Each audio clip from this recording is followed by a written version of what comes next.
So this is the big story that came out in Politico. I love Hitler. Leaked messages expose young Republicans' racist chat. Oh, God.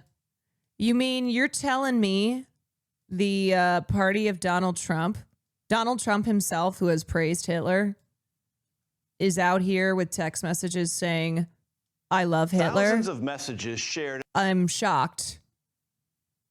In a group chat of young Republicans is revealing some racist thoughts that they even worried about being leaked. No way. Well, those exchanges have been leaked, obtained by Politico, and are part of a Telegram chat among young Republican leaders in the following states: New York, Kansas, Arizona, and Vermont. New York State politics reporter Jason Bieferman is one of the journalists who wrote about this for Politico. Politico obtained over 7 months of thousands and thousands of messages in a Telegram group chat. It's called the Young Republicans, but these are, full-grown adults, 18 to 40 years old.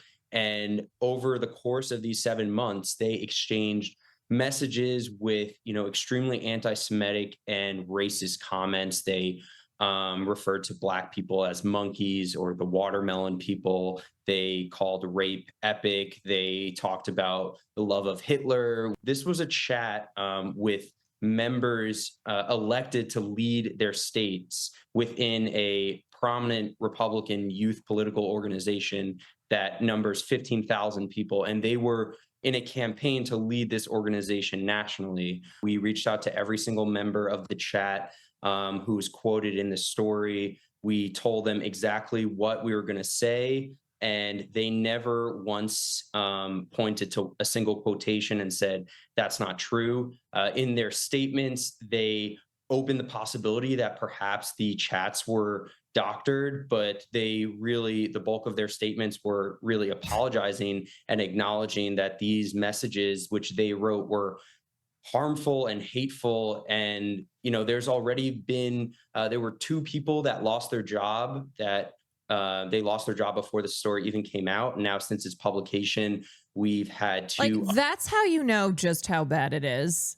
Just how bad it is. Because racism and misogyny, that's just standard shit. But it's so bad. It is so juvenile, cartoonishly racist and gross that people actually lost their jobs. Other people lost their jobs. So already 4 people have been fired as a result of this story. And we're seeing statements from Schumer, House Minority Leader Hakeem Jeffries, and others. And we're going to really see how the fallout continues to play out on this. And when we have more on that, I hope you'll come back. Jason Bieferman of Politico, I appreciate it very much. Jason Bieferman. Jason B. All right, so let's take a look at some of these. Thousands of private messages reveal young GOP leaders joking about gas chambers, slavery, and rape. Oh, America. Oh, so awesome. Here's some examples of these texts. Great. I love Hitler. You're giving nationals too much credit and expecting the Jew to be honest. I'd go to the zoo if I wanted to watch monkey play ball. They love the watermelon people. If we ever had a leak of this chat, we would be cooked for real, for real. Well, see, some of you may lose your jobs, but as far as this having an effect on the Republican Party, I don't think so. But also hilarious that they're like, wow, if these texts ever got out, it'd be bad, huh? It'd be really bad because we're saying really horrible things. Leaders of young Republican groups throughout the country worried what would happen if their Telegram chat ever got leaked, but they kept typing anyway. They referred to Black people as monkeys and the watermelon people and mused about putting their political opponents in gas chambers. They talked about raping their enemies and driving them to suicide and lauded Republicans who they believe support slavery. William Hendricks, the Kansas Young Republicans vice chair, used the words N-word and N-word, variations of a racial slur, more than a dozen times in the chat. Bobby Walker, the vice chair of the New York State Young Republicans at the time, referred to rape as epic. Why do they all sound like fucking Elon Musk too? Everybody, oh yeah, it's so epic. Peter Günther, who at the time was chair of the same organization, wrote in a message sent in June that everyone that votes no is going to the gas chamber. Günther was referring to an upcoming vote on whether he should become chair of the Young Republican National Federation, the GOP's 15,000-member political organization for Republicans between 18 and 40 years old. I'm going to create some of the greatest physiological torture methods known to man. We only want true believers. These people are also just losers. Like, this is just such loser ass behavior. We only want true believers. You know who these are the people that genuinely have been losers their entire lives and go into politics because they want power, because they want to not feel like losers. And so they go into politics and they gain a modicum of power, and then they feel better about themselves somewhat. 2 members of the chat responded to that. When do we start bullying, dude? We have a solid 3 people who can have them want to jump. If they vote for us, why would they be gassed? When do we bring that side out? Can we fix the showers? Gas chambers don't fit the Hitler aesthetic. I'm ready to watch people burn now. We got to pretend that we like them. Hey, come on in, take a nice shower and relax. Boom, they're dead. The one who said gas chambers don't fit the Hitler aesthetic was Joe Maligno, who previously identified himself as the general counsel for the New York State Young Republicans. Cool. Annie K. Katie, New York's national committee member, said, I'm ready to watch people burn now. This exchange is part of a trove of Telegram chats obtained by Politico and spanning more than 7 months of messages among young Republican leaders in New York, Kansas, Arizona, and Vermont. The chat offers an unfiltered look at how a new generation of GOP activists talk when they think no one is listening. If for some reason you're unclear on why Charlie Kirk did not deserve a medal, these are his base of fans. Yeah, it's just like, this is not happening in a vacuum. Gwinku, I'm just gonna tell you something. I'm gonna tell you something because you keep messaging this. I beg of you to find a purpose in life. I beg of you, please. Like, I mean this sincerely. I mean this sincerely. You are wasting your time. Find a hobby. Go spend time with friends. Go make art. Go do something. Go do something, because holding dog abusers accountable is a pretty good purpose. You have been so convinced that this is your, I don't know, that this is what life is all about, is just believing this shit. Here comes the gaslighting. See, and nothing I say matters. I'm banning you because you are here for one reason and one reason only.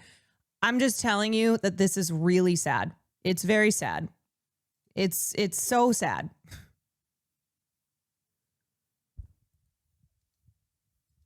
And for anybody else who you want to come in here, I'm not going to address you again. That was my addressing that chatter and the rest of y'all. I know people will be coming in here from LSF. This is their, you know, they feel so invigorated. They're like, hell yeah. This is the reason that I am alive. This is the reason that I was born and put it here on this planet. So you're not going to get anything else out of me. I don't care about you. I don't care whatever you think. Believe what you want. I will just say you are wasting your life, truly.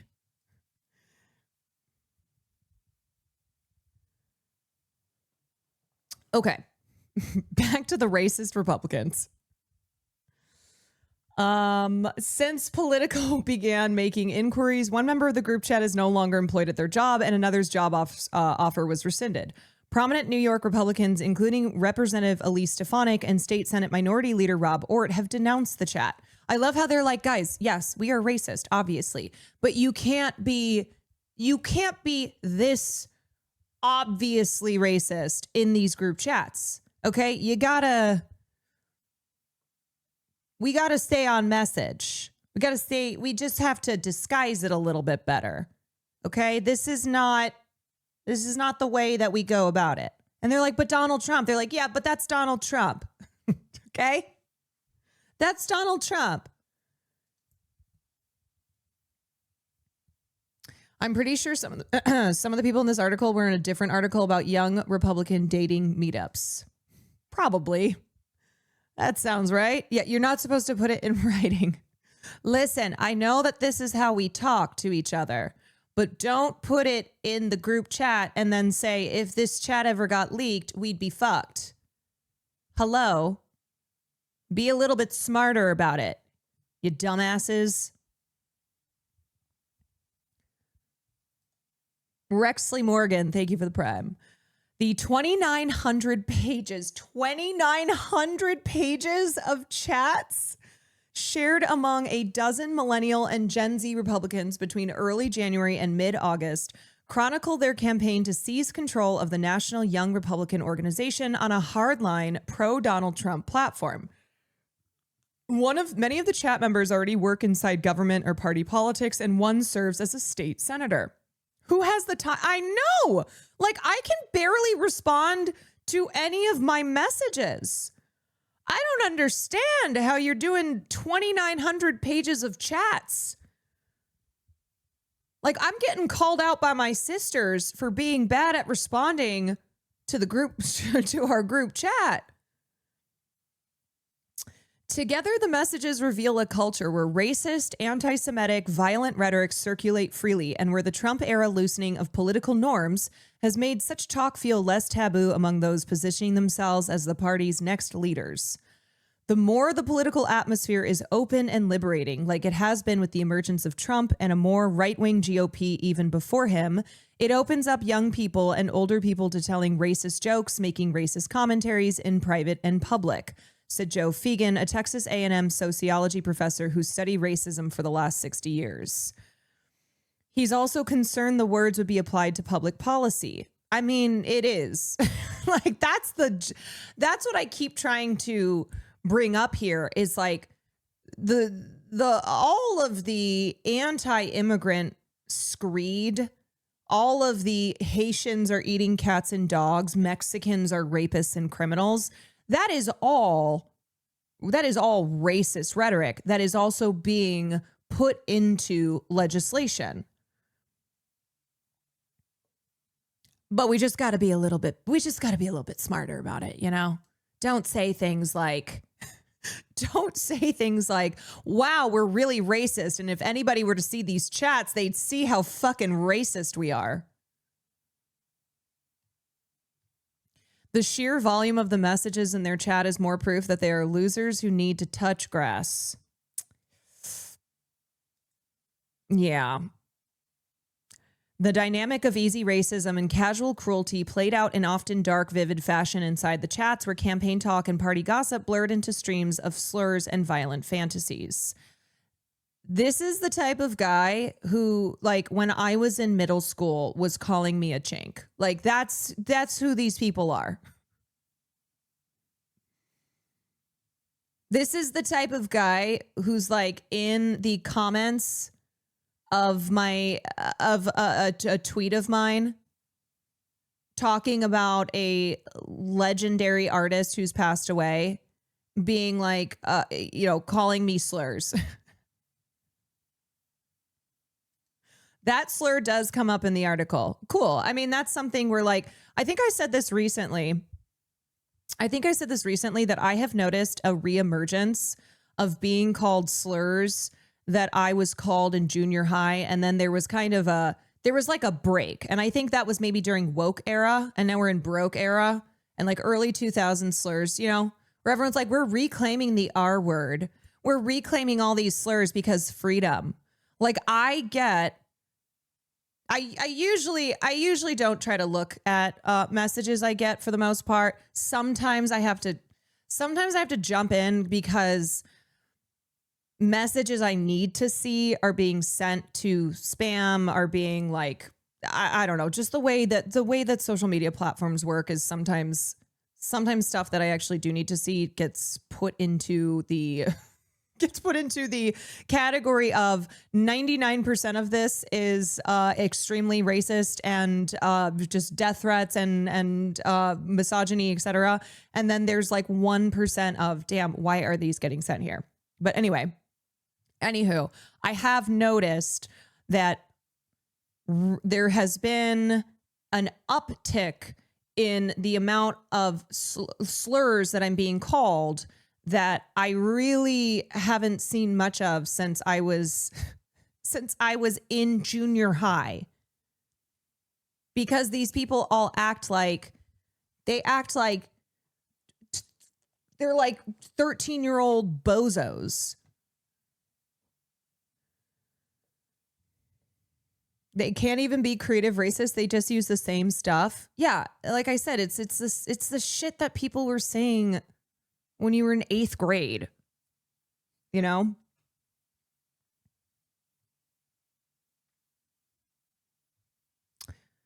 The group chat members spoke freely about the pressure to cow to Trump to avoid being called a rhino. This is also the type of guy who'd be like, ugh. who would say stuff like Asian girls, I love Asian girls because they're so tight. And it's like, no, you will never be with a woman. Never, ever. Women, stay away. Stay away. Like the type of guys who came up to me because they were, getting this shit from their brothers. The first type of porn they were watching being Asian porn, and then coming up and being like, so is it really that tight? Just like gross fetishization, just gross, like gross shit that they were getting from older brothers and cousins. All true stories, by the way. Genuinely, there's nothing that anyone can say to me that I have not heard a million times. Truly. The group chat members spoke freely about the pressure to cow to Trump to avoid being called a rhino, the love of Nazis within their party's right wing, and the president's alleged work to suppress documents related to wealthy financier Jeffrey Epstein's child sex crimes. Trump's too busy burning the Epstein files, Alex Dwyer, the chair of the Kansas Young Republicans, wrote in one instance. Mango Mom, thank you for the 8 months. Dwyer and Katie declined to comment. Maligno and Hendricks did not return requests for comment, but some involved in the chat did respond publicly. Ginto claimed the release of the chat is part of a highly coordinated, years-long character assassination led by Gavin Wax and the New York City Young Republican Club, an allusion to a once obscured internecine war that has now spilled into the open. I almost said I was like, Nussy? Internussie? These logs were sourced by way of extortion and provided to Politico by the very same people conspiring against me. What's most disheartening is that despite my unwavering support of President Trump since 2016, rogue members of his administration, including Gavin Wax, have participated in this conspiracy to ruin me publicly simply because I challenged them privately. Wax, a staffer in Trump's State Department, formerly led the New York Young Republican Club, a separate city-based group that is at odds with the state organization, the New York State Young Republicans. He declined to comment. Despite his allusions to infighting, Gunta still apologized.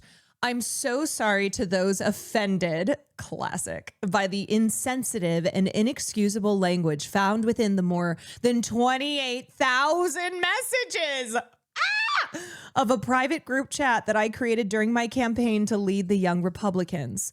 While I take complete responsibility, I've had no way of verifying their accuracy, and am deeply concerned that the message logs in question may have been deceptively doctored. But I'm sorry if you were offended. I'm sorry. At least one person in the Telegram chat works in the Trump administration, Michael Bartels, who, according to his LinkedIn account, serves as a senior advisor in the Office of General Counsel within the U.S. Small Business Administration. He didn't have much to say in the chat, but he didn't offer any pushback against the offensive rhetoric in it either. He declined to comment.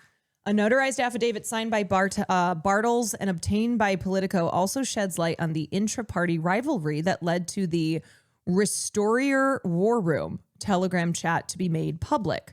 Bartles references Wax as well. He wrote that he did not give Politico the chat and that Wax demanded in a phone call that he provide the full chat log.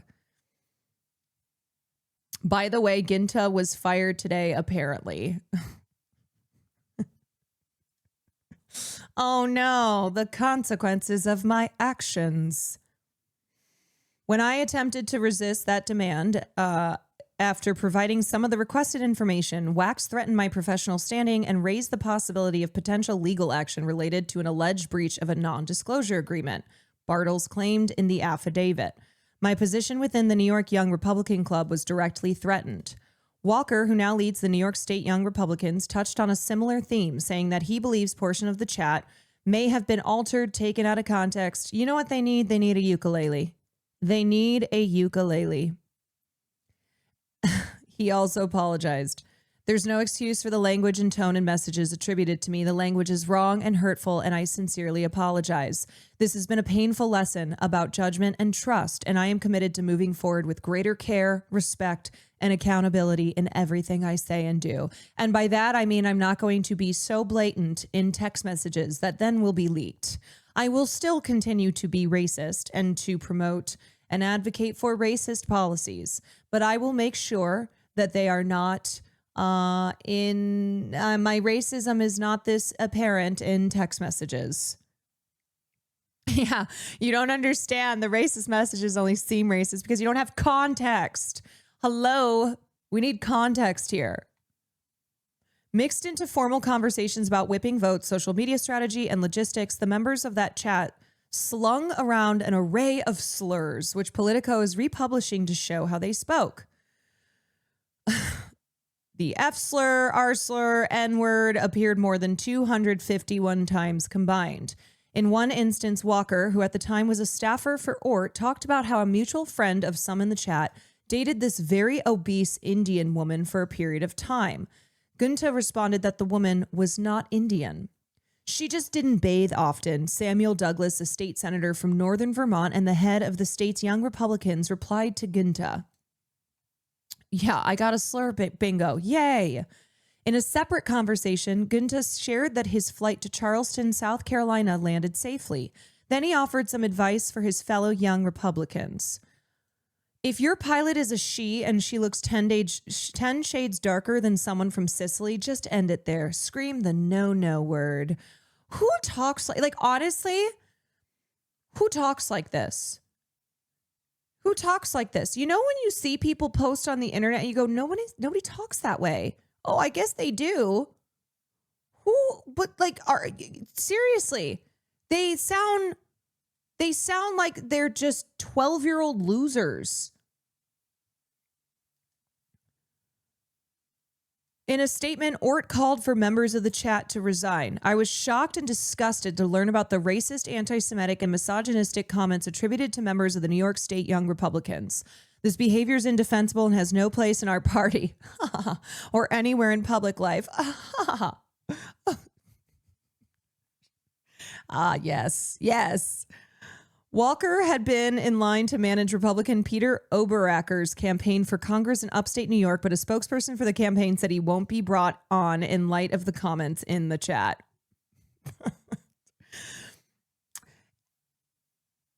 It's also just like, where do y'all get off talking about other people's looks? Do you know what I mean? It's all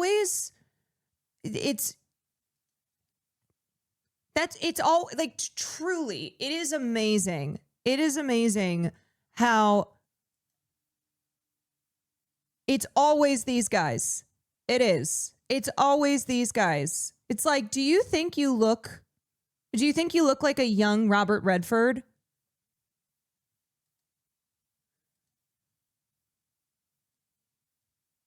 They are obsessed with aesthetics and purity without having the aesthetics themselves.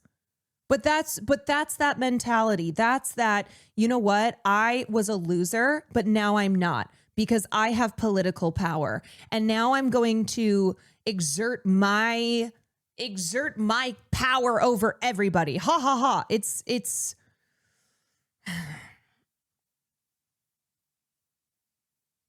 just so pathetic and so I keep saying it, but classic loser behavior. Yeah. This private rhetoric isn't happening in a vacuum. It comes amid a widespread coarsening of the broader political discourse and as incendiary and racially offensive tropes from the right become increasingly common in public debate. Last month, Trump posted an AI-generated video that showed House Minority Leader Hakeem Jeffries in a sombrero beside Senate Minority Leader Chuck Schumer, whose fabricated remarks were about trading free healthcare for immigrant votes, a false, long-running GOP trope. The sombrero meme has been widely used to mock Democrats as the government shutdown wears on. In his 2024 campaign, Trump spread false reports of Haitian migrants eating pets, and at one of his rallies welcomed comedian Tony Hinchcliffe, who called Puerto Rico a floating island of garbage and joked about black people carving watermelons on Halloween. That's what I'm saying. Like, this is the vibe. This is the environment. So these young Republicans really are just part of it. They're just trying to emanate their heroes. They're like, oh, I want to be just like them. Liz Huston, a White House spokesperson, rejected the idea that Trump's rhetoric had anything to do with the chat members' language. Only an activist left-wing reporter would desperately try to tie President Trump into a story about a random group chat that he has no affiliation with, while failing to mention the dangerous smears coming from Democratic politicians who have fantasized about murdering their opponent and called Republicans Nazis and fascists. No one has been subjected to more vicious rhetoric and violence than President Trump and his supporters. So true. I mean, yeah, that's just the truth. In the Restore Your War Room chat, Gunta tells his fellow Republicans that he spoke with the White House about an endorsement from Trump for his bid to become chairman of the National Federation. Trump and the Republican National Committee ultimately decided to stay neutral in the race. A White House official said it has no affiliation with Restore YR and that hundreds of groups asked the White House for its endorsement. They're like, I don't know her. They're trying to pull a Mariah Carey. I don't know her. Who? Can we get back to talking about how actually the political violence is coming from the dangerous left? Gunta was the most prominent voice in the chat, spreading racist messages, often encouraged or liked by other members. And these are the people that Democrats want to find common ground with. Yeah, exactly. Let's just reach across the aisle to these people. Come on.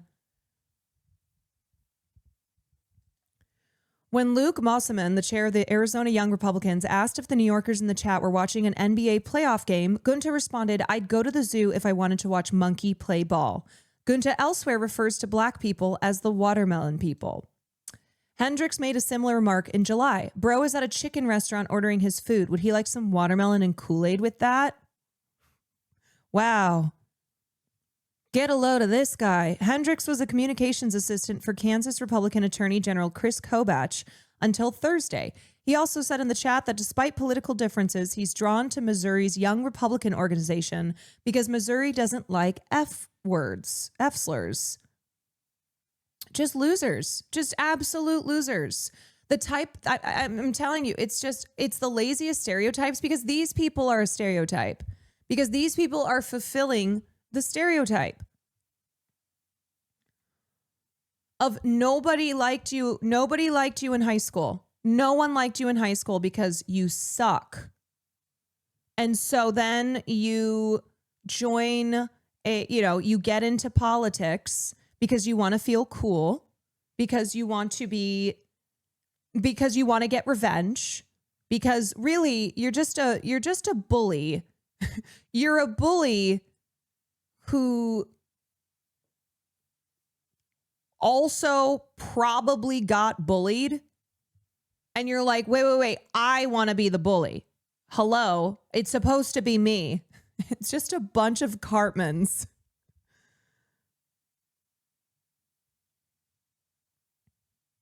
This style of racism does nothing to any POC who's been online in the last 10 years. It's just like, oh my God, here we go again.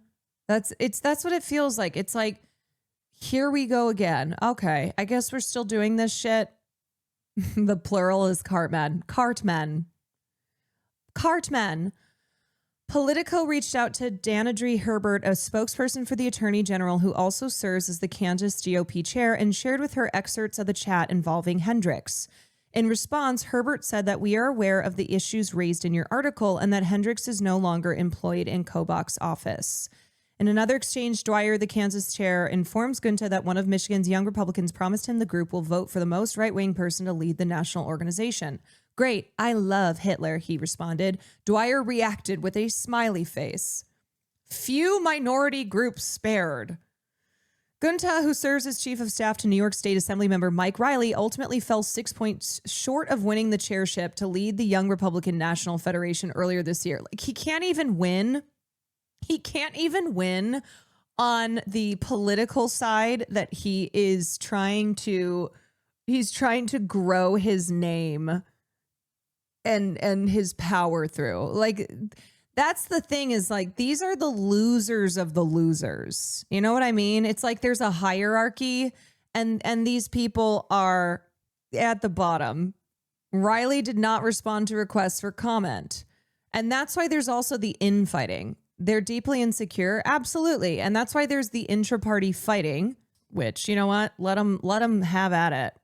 Let them have at it. Okay.